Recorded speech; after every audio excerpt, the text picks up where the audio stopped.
So I'm here with Sheila Robinson. She's the scriptwriter behind a wonderful script actually in competition in Milan called Fraulein. Congratulations and welcome. Thank you so much. Thank you for joining us. So Sheila, yes, if you could just give us a brief synopsis about the story of this, just to give an idea of what the flavour of it. Okay, so Fraulein is about a young woman by the name of Agnes. She was born in New York, in Philadelphia, Pennsylvania, and this happens during the 1960s. So she decides to leave Philadelphia to move to Germany, and when she's in Germany, she encounters some of the same racial issues that she left when that she had in Philadelphia, Pennsylvania. So she was on a journey and a quest to find love, to find freedom, to find opportunities, and it's based during the 1960s. So the story was inspired by a relative of mine, actually, who experienced this during the 1960s. Because they always say, write what you know, don't they? So obviously there's a background to this, which is... Sorry, I interrupted you then. That's okay, yes. So that is the background story. It was inspired about her life. This actually happened to her, and she sat down and was talking to me about these experiences she had, and I was like, wow, what a wonderful story. So I put pen to paper and started writing, and I came up with Fraulein. So I'm very happy about it. Now, it's thank you for that, and of course the synopsis gives a really good account of what the story's about, but for those who don't know, I mean obviously I don't know you, but I'm very sure that although you talked to her about the story, there was a heck of a lot of research that went into this, I suspect. And so how did you piece the whole story together to come up with the polished product? How did that kind of happen? Because I'm sure you didn't knock this story out in 2 days. I'm sure it took quite a long time. Exactly. How did it all happen? I mean, how did you research it and then go into the back? Because you've got to get all the detail right, haven't you? Right. So it's based loosely on her life. Yeah. So I really created my own characters. I did some research because part of it is in Germany and part of it is in the United States. So I had to do a lot of research about what was happening in Germany during the 1960s, as well as refreshing my mind about the history of the United States during the 1960s for African Americans, of course. So, with the civil rights movement that was going on, still some racial tensions that were going on, still some level of segregation between North and the South. So I did a lot of research on that, even transportation-wise during that era, during the 1960s, going from the United States to another continent, going to Germany. So is this set pre Martin Luther King? Was it post? Or is there like a timeline that you have this story? And I don't know if you deliberately chose a particular section of the 1960s. Yeah, sorry. So it's around Kennedy, that era, John F. Kennedy when he was president. So it's around that time. So that's the early 60s, isn't it? Yeah. Yes, during the early 60s. Yeah, okay. And are you a script writer? Is that your... I don't say it's your profession. What I'm getting at, trying to say badly, is have you written other scripts? Was this your first stab at it, or where have you come from to arrive at where you are now? Okay, so my trade, if you will, I'm a social worker. Right. And I've been a social worker for 30 years, believe it or not. And 30 years? 30 years. But you look about 25. Thank you so much. Really? Yes, wow. Really. I thank God for genes from my parents. They gave me the nice youthful look, so I'm happy about that. My word, I'm genuinely amazed. I mean, anyway, I don't want to... That's okay. I mean, that's a compliment, obviously. Thank you. So I didn't come from the background of film or acting, theater, none of that. So about 10 to 15 years ago, I decided that I wanted to step outside my comfort zone, and I decided to delve into some acting, and I researched. I'm from New York, so I researched some acting studios. So I started with that, and they had a playwriting course. So I said, oh, since I'm an actor, can I give it a go? Right, I need to look at the background of how scripts are written, and why do people write scripts, and why they tell these fascinating stories. So I took a playwriting course, and that's where it all started. I loved it, and from then on, I've been doing it. So you let the acting is gone. You sort of, this is your real passion. Yeah, I do a little of the acting for some of my projects, but I love writing. That's my passion. And would it be fair to say, because I know your background is originally was a social worker, is that? Correct. So I'm assuming, rightly or wrongly, that when I kind of half-jokingly said, right, what you know, but I guess actually, because this has a social epicenter to the story, I'm guessing that you could take a lot of what you've experienced and actually thread that into the story, into the narrative, or am I completely You're correct. Right. Because all the people I've met in the world and in my profession definitely are entrenched in the characters that I write. So if I think about it, as I have been thinking about it, of my life as a social worker and the people that I've encountered, I've been able to use a lot of those people as characters, and they're real life people. So it makes it even that much more intriguing and fascinating. And is it possible to explain, this might be a difficult question actually, to answer, there's me saying it's not a difficult question, it might be difficult to answer, to elaborate, the joy of what writing is to you? It's not difficult to explain, I don't think. When I look at people, when they talk about the joy of what they do, you see it all over their face. And I find that when I talk about writing and scripts and characters and film, I think I have a glow. I think I just are totally different, that this is really my passion. Well, you seem very happy. Yeah, it makes me happy to be able to do what I love to do. And I want to be able to do it even more on a regular basis. So that's my goal. And compared to how you were when you were in that profession, as the social worker profession, to are now, how different are you internally? I suppose, I don't even use the word you've been freed. That's in terms of, from the job you have to what you have now. But I guess it'd be interesting to know what differences. I guess what I'm trying to ask is, what difference has it made to you? It's made I kind of look at it as a similar experience. Yeah. So when I look at individuals, when I look at people, when I look at situations, I can really personalize it. And so writing it right, okay, now, gives it a more personal feeling to say that this is actually, although people write fiction, sometimes fiction is truth, hidden. So some of the things I do write about, there's a lot of truth to it, because I've experienced the truth in somebody's life. Yeah, absolutely, because a lot of stories, let's be honest, are situations or events that happen to someone's experience and they've dragged it into or sucked it into the story that they write. They might embellish or change, of course, but ultimately the kernel of this is a story that you know of and have added to it. And when you're sitting down to write something, God forbid this, to me it sounds like I can't imagine how difficult it can be. How hard is it when you've built the concept, you kind of know what you're going to do or what the story's about, what the beginning, middle, end is, but suddenly you're presented with a blank screen, Is it a kind of like, oh my God moment, or is it just firing all cylinders? How do you actually write? I mean, because all writers have a different way of approaching it in terms of their work ethic, I guess. Right. And once that first day, are you looking at the screen and going, oh my God, this is, or are you straight into it? There is a point where you have writer's block, so that is real. So when I have an idea, I visualize it. I see everything. I see the characters. I see the scene. I see the place. I see it all in my head, in my mind, and I'm there. And so now I try to catch up with my brain by writing and writing and writing, because my brain is constantly going and moving.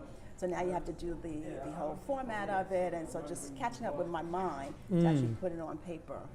It's a thrilling experience. And do you think and this could apply to me or anyone else here, do you think that the life experience you've had and then brought to the table now to write these stories, you could have written them 20 years ago, or is the timing is right?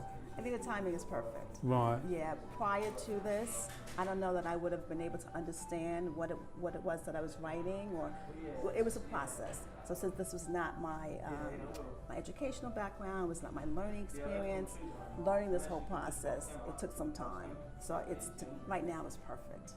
And I'm assuming that you've, using the script, I'm sure you've written other stuff. I don't know, perhaps. Yes, I have. How do you feel when you hand the script over to someone for them to evaluate? It must be difficult. So you must try and get feedback, because that's kind of the nature of the beast. Is it a heart beating moment? Yes, it is. I mean, can you explain that? Yeah, you're not sure, and I think we're very critical of ourselves and of our work as writers and as actors. So I'm always thinking, okay, who's reading it? What kind of background do they have? Will they like it? I hope they do like it. So you always want someone to like your project. And I've had rejections, which is fine. So initially I was like, how could they reject me? I wrote it. But now I take it in stride. So with every rejection, I count it as a plus. So I keep moving, and then I send it. It does, my heart does palpitate, when I'm thinking about who might be handling my precious commodity. Well, I mean, I think it was J.K. Rowling when she was rejected by everyone, wasn't she? Yes. Before I think it was Bloomsbury that took her on in the end. And of course, all those publishers were kicking themselves, but again, that's just the way the world goes around. So I suppose it happens to everyone, doesn't it? It does. And what's the hardest part? I know you love it, and I can see there's joy in what you do, but conversely, there must be difficulties because there's difficulties and everything. Is there anything that stands out when you're writing this that was hard to get over, or made things more difficult? Yes. Currently, I'm writing a feature based upon my experience. I was the caregiver for my mother. Right. And she passed away about 4 years ago. Right. So I'm just now able to put what I've written on screen. It took me a long time to be able to do it. So I've done a short on it, but it's still emotionally charging to finish the entire script because I want to do a feature. Right. And of course, and I don't. That's really personal in terms of bringing that into the written word. But did you ever hesitate? Because that's so deeply linked to you, isn't it? I mean, yes. Definitely. Yeah, I did hesitate. I hesitated because now it's exposing me as a person, and I like to have my privacy. But it's personal and it is emotionally charging. But I think it's a story that people can relate to. Yeah. And everyone has had a sick loved one, and everyone has had different experiences, and people have been sick themselves. So I think it's a relatable experience, but it's difficult. Of course. And with Fraulein, I mean, I obviously speak to a lot of script writers, and of course they always want to tinker because I guess what I'm asking you is, whatever draft this is, do you ever feel like trying to go back to it, or is there a point you've just got to say, no, enough is enough? Because you'd be fiddling with it endlessly, haven't you? Yes. How do you stop yourself picking up and carrying on? Because it must be hard to do that. It is hard. I wrote it about 4 or 5 years ago, and I stopped. I've had different revisions of it, at least 3 or 4 revisions of it. Yeah. So if someone were to say to me, well, maybe you can add this, maybe you can do this, maybe you can do that, I'll take a look at it, because I don't think that any product is, or any script is at its final stage. I think every script has the ability to be better. So I don't look at any of my projects as being final. There's always revisions that can be made. Now, You just got to stop yourself. You got to stop yourself. Yeah. I mean, you get to the 10th revision, then it's got to be like, okay, enough is enough. But right now, I haven't done any revisions on it in the last 2 years. So it's just sitting, and I'm sending it out. So I haven't picked that up. I've been working on other projects.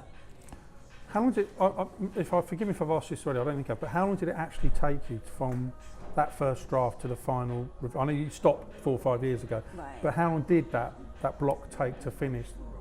From beginning to end? Yeah. It took me 4 months. I was anxious to write that story about Fraulein because it was so intriguing, and it was so unique, and it was so different than anything I had ever heard. I had been going to film festivals, and I had been seeing what people were writing about. Yeah. And I'm like, this is a story that really has some meat to it. So it took me, I wrote it in 4 months because I was very excited to write it.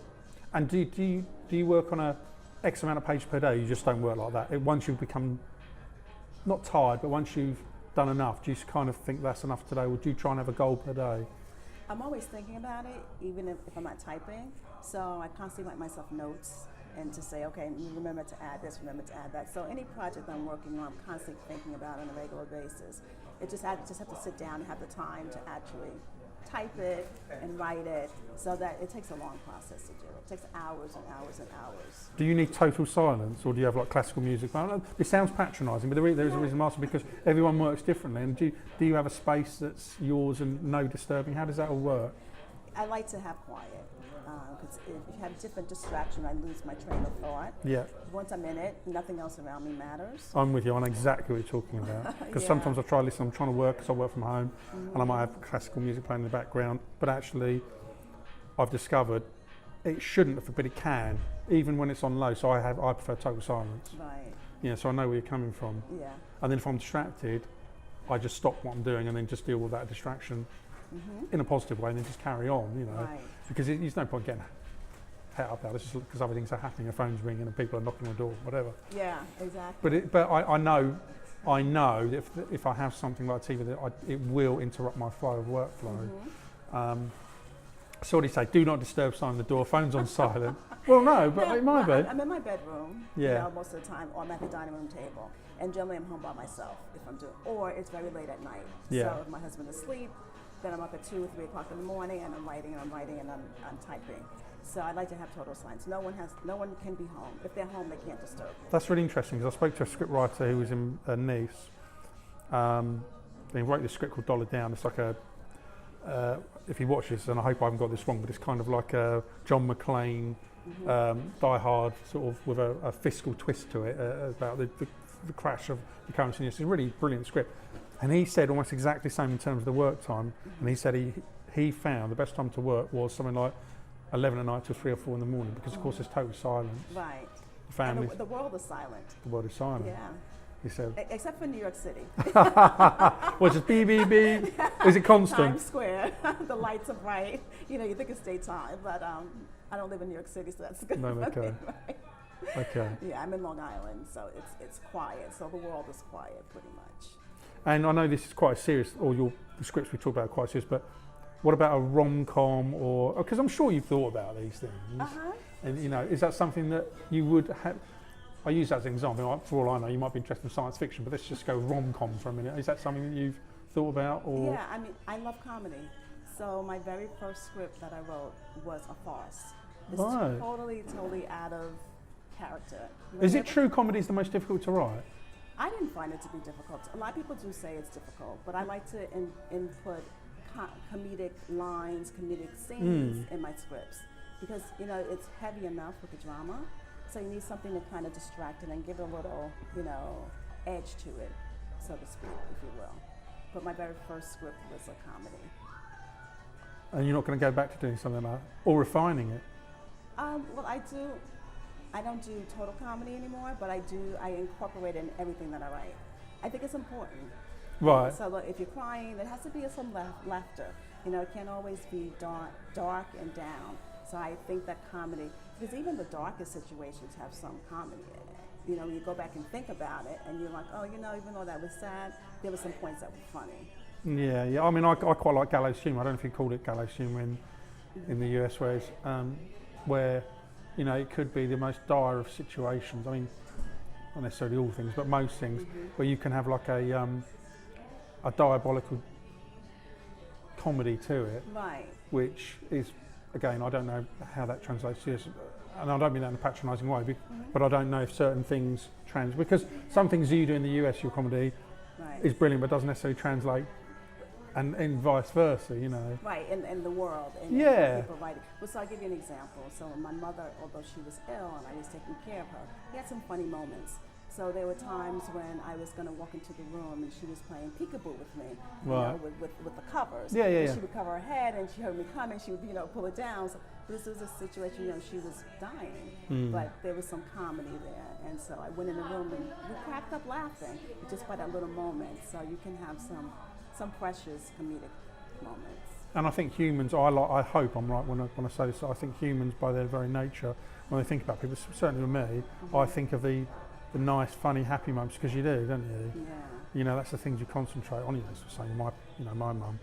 So, you know, I like to believe that that's what people are like generally when they look back. And you're right, there's funny things I can think about, you know, because we all can. And yeah, I think that's a nice way of looking at things. Perhaps throwing in that little comedic edge.